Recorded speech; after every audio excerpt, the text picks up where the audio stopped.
Mga paps, meron tayo din gawa na Ford Ranger 2.2. Ayan. Ang history nito, namatay sa NLEX. Tapos tinuwing papuntang Rapid Nung kinaumagaan sa Rapid umandar nang walang ginagalaw. Pagkatapos sinalinan ng fuel injector cleaner. Tapos yun, nagmatay-matay na ulit at saka nag-check engine. At ito mga paps, yung kanyang throttle body. Nagkaroon siyang trouble code na stop performance mga paps. So ngayon gagawin na natin to dahil sa Rapid hindi na kayang gawin mga paps. Mag-scan muna tayo. Ayan. Tingnan natin kung ano magiging trouble code nito mga paps. Ayan. Yes natin. Ano kaya makikita din ni mga paps sa ating may hiwagang baul. Naku po. Ang daming trouble code. Kahit nagkaganon. ABS. Naku po. Open circuit. Mga paps. Ayan. Data receive from engine module. ECM power control PCM is invalid. FCM. Air distributor damper motor. Tapos pa. Powertrain sensor. Naku po. Turbocharger. No, ang dami. Inay ko po. PCM, ilan yan? Napakadami. O steering module, transmission module. Naku po, ang dami mga paps.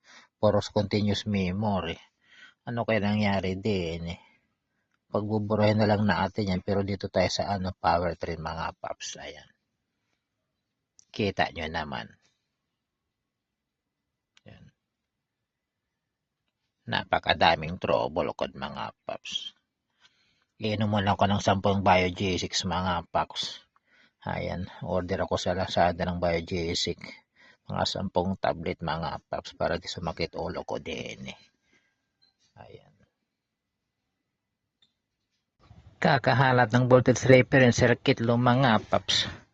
Nabaklas na yung kanyang intake manifold AGR mga paps. Ito na. Nakapalanggana na. Pwede nang i-parts out. Ayan. Ang issue lang yan, voltage reference circuit pero malaming nadamay. Mga paps, magandang balita ito. Parang nakita ko na yung trouble ko ng voltage reference circuit mga paps. Hindi ting natin. Mga paps, ayan. Ayan, andun. Ayan, mga paps, kikita nyo ba yan yung wire? Sa camera hindi kita pero sa mata ko nakikita ko mga paps. Ayan. Tingnan nyo.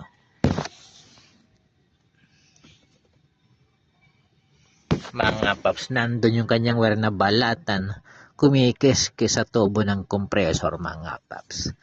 Kaya nagkakaganoon siya. Pag nag-ground din siya na shorted. Kaya lahat ng sensor na may voltage reference 5 volts. Kaya siya nagsha-shutdown mga paps dahil doon. Assemble na natin mga paps, saka natin paandarin ulit ng isang buwan. Ito na mga paps, road test na natin. Tingnan na natin kung mamamatay pa ito at saka kung lilito yung kanyang check engine mga paps. Punta tayo sa bypass road sa may Watermart mga paps. Wala kang katulad, wala nang higit pa sa iyo. Eto na mga paps, the moment of truth. Paliparin na natin. Tingtinin na natin kung mag-check engine pa rin ito at mamamatay ang makina. Ayan, pigain natin ang todong-todo. Para eos to may kalbong, sabi ni Mads Mechanic. Ayan, 2,000 RPM, 80,000 speed mga paps ang tuloy na nito. Lumilipad na yung saranggola. Ayan. Okay na siguro to. Di na lumitaw yung check engine mga paps. Wala na rin trouble code. Okay na to mga paps. Bye-bye. May pambili na rin ang bulalo. Pambayad sa mga utang mga paps. Ayan. Hinto muna tayo. Minor at apak ulit.